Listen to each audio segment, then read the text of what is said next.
3 compétences à maîtriser pour ne plus avoir aucune limite en impression 3D. Chaque jour, on a la chance de discuter, que ce soit au téléphone ou en physique, avec des personnes qui souhaitent se lancer dans l'impression 3D. Et généralement, nos élèves ou nos futurs élèves nous demandent, c'est bien normal, qu'est-ce qu'ils vont pouvoir réaliser de concret une fois la formation terminée et l'impression 3D maîtrisée. Et j'essaye toujours de répondre de la manière la plus honnête possible. Tout dépend des compétences que vous maîtrisez déjà. Et étant donné que l'impression 3D est utilisée dans énormément de domaines, ça peut aller du spatial jusqu'à la mode. Je vais pas dire par exemple une personne qui ne maîtrise pas le monde de la joaillerie qui va pouvoir devenir un grand joaillier. C'est pour ça que c'est super important de réfléchir aux compétences que vous maîtrisez déjà ou aux compétences que vous souhaitez acquérir. Je vais donc vous présenter 3 compétences qui, combinées à l'impression 3D, vont vous permettre d'avoir pas mal d'opportunités et de laisser libre cours à votre création. Pour rendre cette vidéo un petit peu plus concrète, j'ai décidé de vous présenter en parallèle de tout ça des exemples de nos élèves. Ça vous permettra peut-être d'avoir des idées supplémentaires. Numéro 1, l'électronique. Comme l'impression 3D, elle vous permet de concevoir des structures avec des cavités et des passages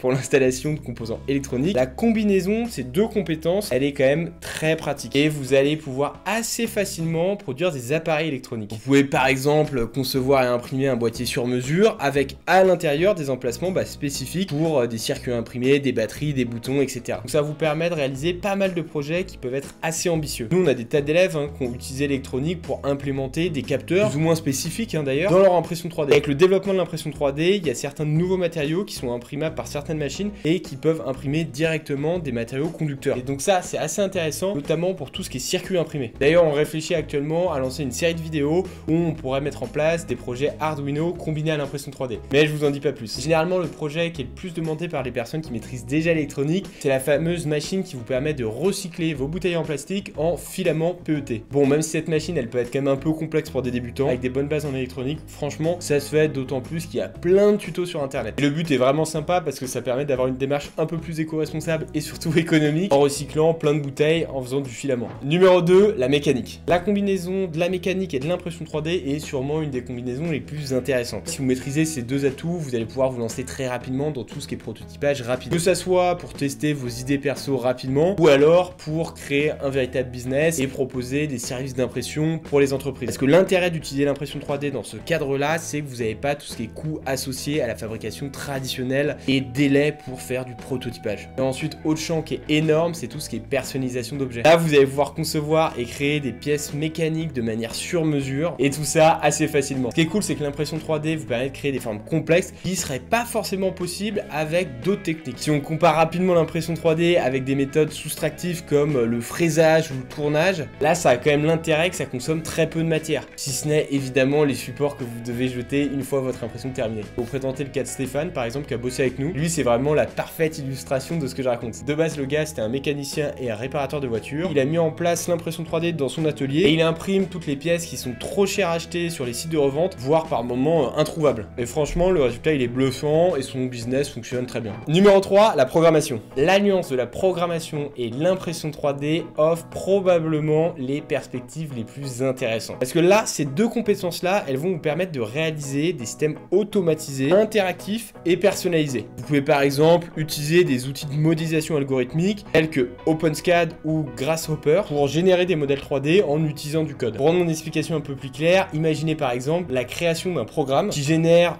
des bijoux personnalisés en fonction de différentes entrées. Je sais pas, la taille du poignet de l'individu, le nom et prénom du futur client, tout ce genre de choses. Il va donc modéliser un bijou et ensuite derrière vous pouvez l'imprimer. L'idée est plutôt cool. Après, vous pouvez aussi imaginer des systèmes de fabrication numérique où là les conceptions sont créées, testées et modifiées entièrement dans un environnement numérique. Puis vous réalisez dans un second temps physiquement l'objet à l'aide de votre imprimante. Donc clairement, créer un site où les utilisateurs peuvent concevoir directement sur le site des objets ou des variations d'objets, puis visualiser l'objet en 3D et si ça leur convient, lancer la production. Après, la programmation, ça peut tout simplement être utile pour améliorer vos impressions 3D actuelles en mettant en place un process plus efficace. Exemple, créer un script qui répare automatiquement vos modèles pour l'impression 3D. Franchement, les exemples sont super nombreux. Dans notre cas, on a l'exemple de Gérald qui lui a décidé de créer des drones de A à Z. Bon, là pareil, c'est pas à portée de tout le monde. Et lui, il avait des solides bases en électronique, mais aussi en programmation. Après, clairement, de la modélisation à la programmation jusqu'à la configuration, il y a un gros travail sur ce genre de projet. Le jeu peut en valoir la chandelle. Car au final, vous pouvez avoir un drone ultra personnalisé pour votre besoin bien particulier. Tout ça à un tarif assez intéressant, si ce n'est évidemment le temps de votre travail. Après, bien sûr, vous pouvez imprimer des modèles tout faits, et là, évidemment, ça perd déjà un peu plus de son intérêt. Bon, j'espère que tout ça a pu vous donner des des petites idées en termes de projet et vous montrer que l'alliance de l'impression 3D avec certaines compétences peut quand même être très puissante, que ça soit pour le plaisir ou pour des projets pro, sachant que là je me suis cantonné à des projets qui étaient faits par une seule personne. Si demain vous avez tout un staff de R&D qui bosse avec vous, évidemment ça peut être beaucoup plus important. Bon, malheureusement on forme pas encore à la programmation ou l'électronique, et si vous souhaitez vous perfectionner dans l'impression 3D, n'oubliez pas qu'on a des formations en individuel, donc allez faire un petit tour sur notre site. Et si vous voulez des conseils un peu plus concrets en impression 3D, on a plein de vidéos tuto.